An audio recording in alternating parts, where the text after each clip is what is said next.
नमस्कार, कैसे हैं सब? तो आज रामनवमी है। आप सबको मेरी बहुत बहुत शुभकामनाएं। तो आज मैं पंचतंत्र की एक कहानी सुनाने जा रही हूँ। तो चलिए सुन लेते हैं। एक समय की बात है। एक गांव में एक किसान रहता था। उसके पास एक गधा था। तो एक दिन उसने सोचा कि उसने अपने बेटे के साथ गांव की सैर करने जाएगा, अपनी बेटे के साथ और उस गधे को लेके। तो उसने सोचा मैं चल लूँगा, पैदल चलूँगा और मेरे बेटे को इस गधे के ऊपर बिठा देता हूँ। फिर कुछ ही दूर जाने के बाद क्या हुआ, गांव के लोग जब देखने लगे कि बाप चल रहा है और बेटा, जवान बेटा गधे के ऊपर बैठा हुआ है, तो सबने कहने लगे, गांव वासियों कहने लगे, अरे कितना बदमाश बच्चा है, बाप चल रहा है और वो गधे के ऊपर बैठ के आराम से बैठा हुआ है, गधे के ऊपर आराम से बैठा हुआ है।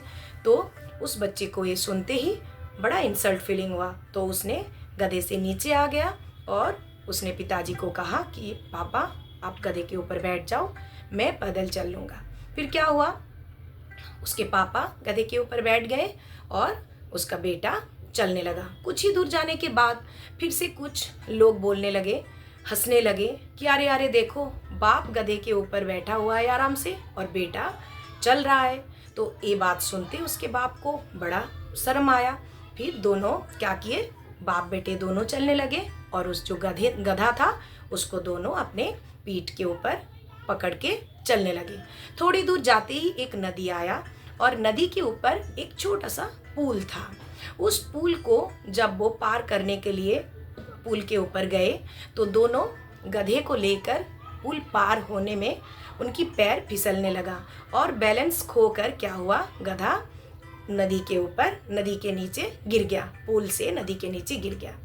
फिर क्या हुआ, गधे उनके हाथ से चला गया और फिर वो दूसरे की बात सुन के गधे को खो बैठे और वो अपने घर की ओर आ गए।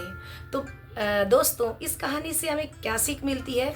हमें कभी किसी की बात पे विश्वास भरोसा करके कोई भी सिद्धांत नहीं लेनी चाहिए। हमें हमेशा अपने दिल की बात सुननी चाहिए, क्योंकि लोग हमेशा हमारे पीठ पीछे बुराइयां करते रहते हैं। लोग हमेशा हमारी जो अच्छाइयाँ हैं उनको नज़रअंदाज करते हैं। तो हमें हमेशा, अगर हम जानते हैं ये काम अच्छा है, इसमें कोई बुराइयां नहीं है, तो वो काम हमें दिल से और मन से करनी चाहिए। लोगों की किसी भी बात पे यकीन कर हमें कोई भी गलत सिद्धांत नहीं लेनी चाहिए।